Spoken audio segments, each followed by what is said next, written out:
Look who just triggered the algorithm. Look who just set off alarms in rooms you'll never enter. Look who just became interesting to people who don't get interested easily. Yeah, you. Sit down, because what I'm about to tell you isn't a theory, it's not motivation, it's not some feel-good garbage to get you through your day. This is reconnaissance. This is intel. This is the conversation that's happening about you right now, in spaces where your name just got written down. And trust me, when your name hits certain lists, when certain eyes start tracking your movements, when powerful people start whispering, "Keep watching that one," everything changes. Not because the world shifted, but because you did, and they noticed, and now they're watching. Not out of concern, not out of care, but out of calculation, out of curiosity. Out of the kind of attention that either destroys you or forges you into something they'll regret noticing. So buckle up, because you just graduated from invisible to undeniable, and there's no going back from here. Let's start with the truth nobody tells you.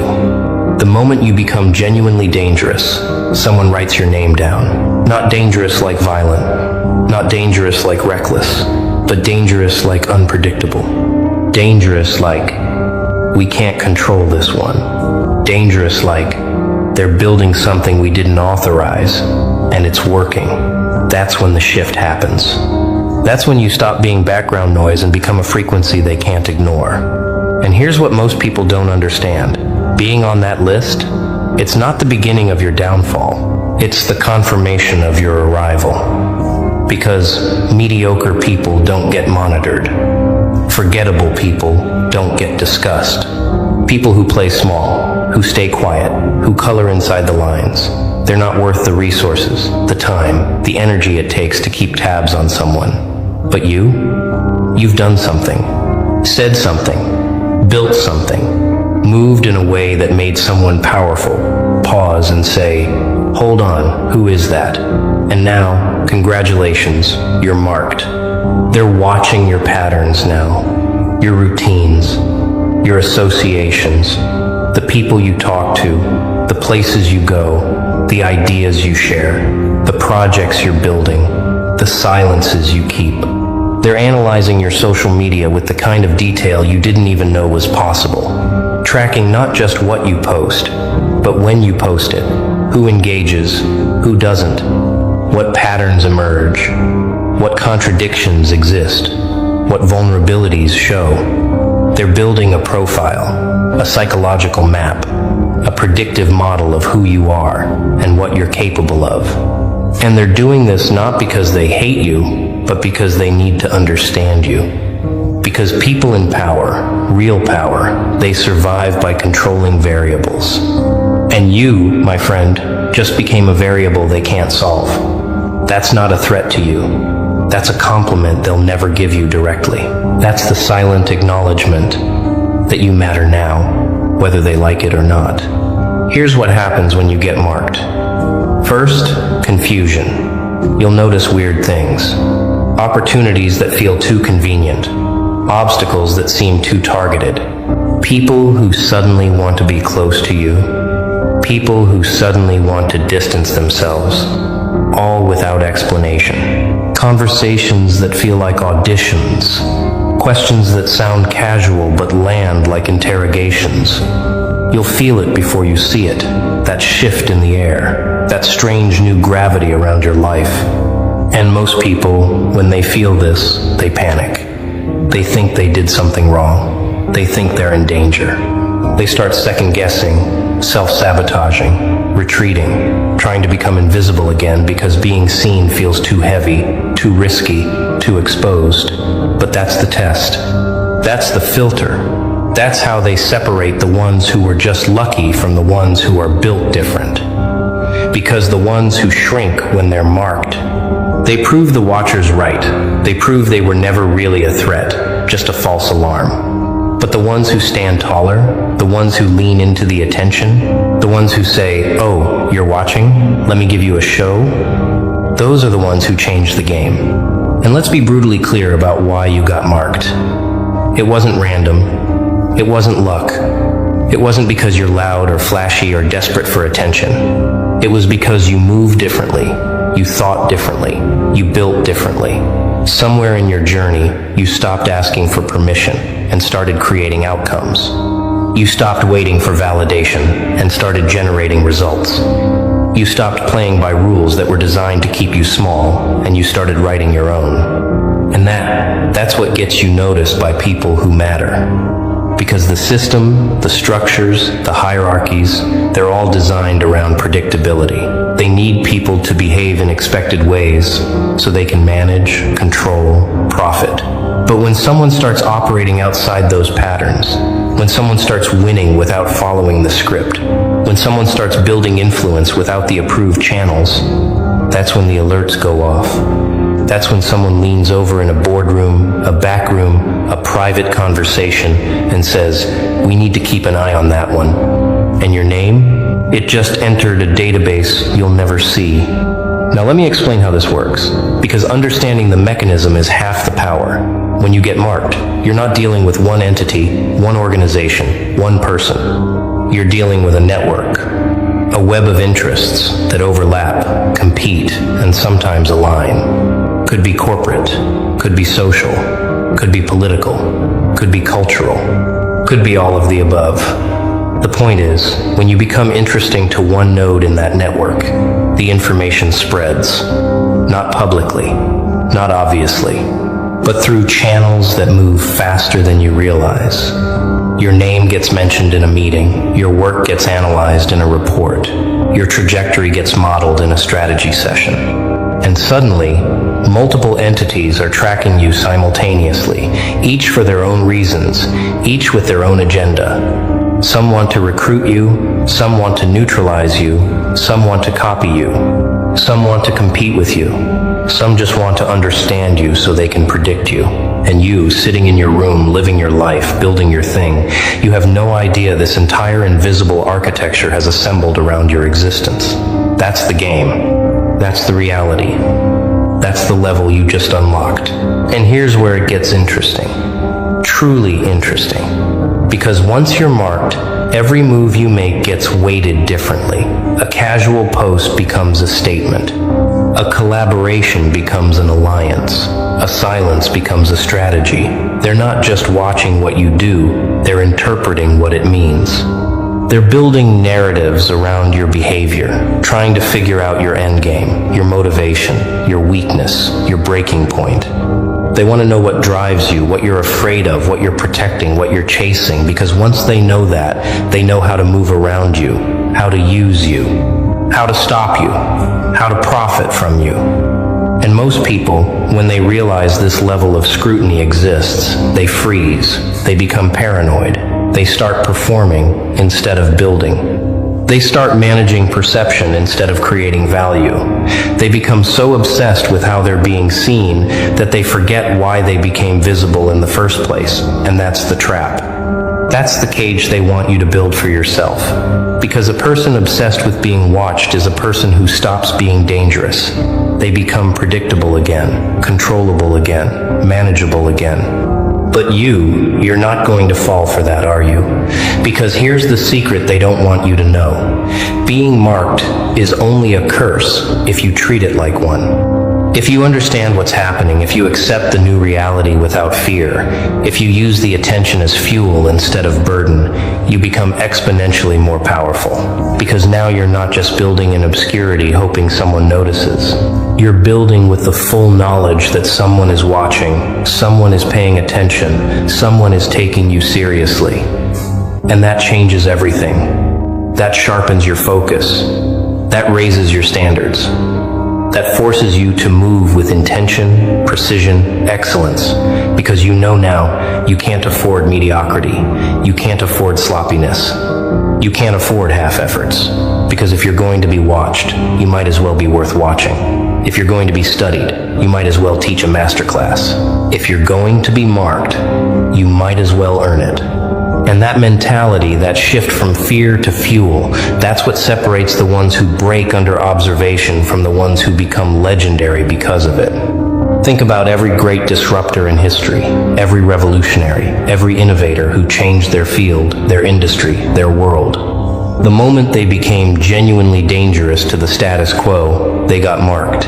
Letters were written about them. Files were kept on them. People in power had meetings about them. Some were sabotaged. Some were co-opted. Some were destroyed. But the ones who survived, the ones who thrived, they didn't survive by becoming invisible again. They survived by becoming undeniable. They moved so fast, built so well, created so much value, generated so much momentum that the watchers couldn't keep up. They didn't hide from the attention, they weaponized it. They turned surveillance into amplification. They turned scrutiny into credibility. Because when powerful people are watching you, when they're talking about you, when they're trying to figure you out, that's proof you matter. That's validation you can't buy. That's a signal to everyone else that you're operating at a level most people never reach. And smart people, people who recognize patterns, they notice when someone is being noticed. They see the attention you're getting from people who don't give attention easily, and they think, I need to pay attention too. Now let's talk about why they're really watching you. Because it's not what you think. It's not about stopping you. It's not about destroying you. It's about understanding you. Because people in power, they're not stupid. They didn't get where they are by crushing every threat. They got there by recognizing talent, by identifying patterns, by knowing when to fight and when to fold, when to compete and when to recruit. And when they mark you, when they start tracking you, they're doing triage. They're asking, is this person a threat we need to eliminate or a force we need to harness? Is this someone we can control or someone we need to make a deal with? Is this a trend we need to stop or a wave we need to ride? And until they figure that out, they watch, they wait, they analyze, they test, they send people into your life to see how you respond. They create situations to see how you move. They apply pressure to see if you break or bend or bounce back stronger. This isn't personal. This is business. This is strategy. This is how power protects itself, while staying adaptable enough to absorb new power when it emerges. And here's what makes you genuinely dangerous. You're not asking to be absorbed. You're not begging to be let in. You're not trying to join their club. You're building your own. That's the difference between people who get marked and quickly forgotten versus people who get marked and become permanent fixtures in the landscape. The ones who get forgotten, they were marked because they looked dangerous for a moment, but the second they got attention, they revealed themselves. They got desperate, they got sloppy, they tried to leverage their 15 minutes into something they hadn't earned. They showed their cards too early, asked for too much too soon, made moves that exposed them as amateurs pretending to be professionals. And the watchers, they smiled, wrote them off, moved on. But you're different. You're not trying to prove anything to anyone. You're not performing for an audience. You're building something real, something sustainable, something that would exist whether anyone was watching or not. And that authenticity, that focus, that refusal to be distracted by attention or validation or external approval, that's what makes you fascinating to them. That's what makes you dangerous. Because they can't buy you, can't flatter you, can't manipulate you with the usual tools that work on everyone else. So now they're stuck in a dilemma. They can't ignore you because you're growing. They can't control you because you're independent. They can't predict you because you're not following their playbook. And that makes them uncomfortable, because people in power are comfortable when they have options, when they have leverage, when they have control. But with you, they don't. Not yet. Maybe not ever. And that uncertainty, that's what keeps your name on the list. That's what keeps the meetings happening. That's what keeps the watchers watching. Because until they figure out what to do with you, they can't risk losing track of you. And every day you keep building, every day you keep growing, every day you keep moving without their permission, you make their decision harder. You make yourself more valuable, more influential, more difficult to dismiss. You force them to either respect you or reveal themselves by trying to stop you. And either outcome works in your favor, because respect means access. and opposition means proof you matter enough to threaten them. Let me paint you a picture of what's happening behind the scenes right now. Somewhere, in a conversation you'll never hear, someone is saying your name. They're pulling up your profile, your history, your work. They're showing it to someone else, someone with more power, more resources, more reach. And they're saying, this one is different. This one is moving in ways we didn't expect. This one is building something that could disrupt our plans, our market, our influence. And the powerful person listens, looks, analyzes, and then they say one of three things. Bring them in, or shut them down, or keep watching. And based on what they say, an entire strategy gets deployed around you. People get assigned to you. Resources get allocated to understanding you. Plans get made about how to interact with you, how to approach you, how to test you, how to position themselves relative to your trajectory. And you're just living your life, building your thing, completely unaware that you've become a strategic consideration in rooms where real decisions get made. That's not paranoia. That's not delusion. That's reality at a certain level. That's what happens when you stop being a consumer and become a creator, when you stop being an employee and become a founder, when you stop being a follower and become a leader, when you stop being noise and become signal. And here's what most people don't realize. Being marked is a test, a brutal, unannounced, multi-layered test of everything you're made of. Because the watchers, they're not just passively observing, they're actively probing, they're applying pressure. They're creating situations designed to reveal your character, your capacity, your ceiling. They want to see how you handle success without letting it corrupt you. They want to see how you handle failure without letting it break you. They want to see how you handle betrayal, competition, isolation, criticism, opportunity, temptation, pressure, praise. They're testing your discipline when nobody's enforcing it, your integrity when nobody's watching, or wait, scratch that. When everybody's watching but pretending they're not. They're testing whether your confidence is real or just bravado, whether your skills are deep or just surface, whether your vision is genuine or just trendy, whether you're building something that lasts or just something that looks good right now. And most people fail these tests because they don't even know they're being tested. They think the obstacles are random. They think the betrayals are personal. They think the opportunities are lucky. They don't see the pattern. They don't see the design. They don't see that everything happening around them is a controlled experiment to determine their value, their threat level, their worthiness of continued attention. But now you know. Now you see it. Now you understand that every weird thing happening in your life right now might not be weird at all. It might be deliberate. It might be strategic. It might be someone somewhere testing whether you're the real deal or just another false alarm. And armed with that knowledge, you can respond differently. You can move with intention.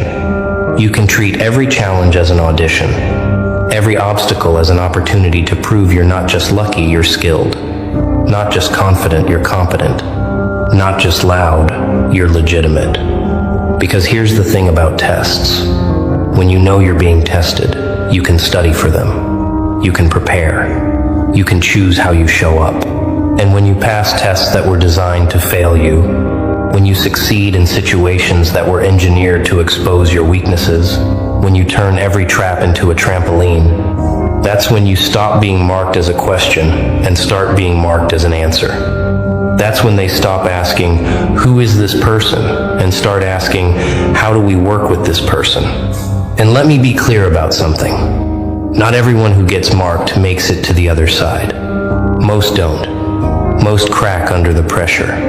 Most compromise their values for proximity to power. Most sell out their vision for a seat at a table they didn't build.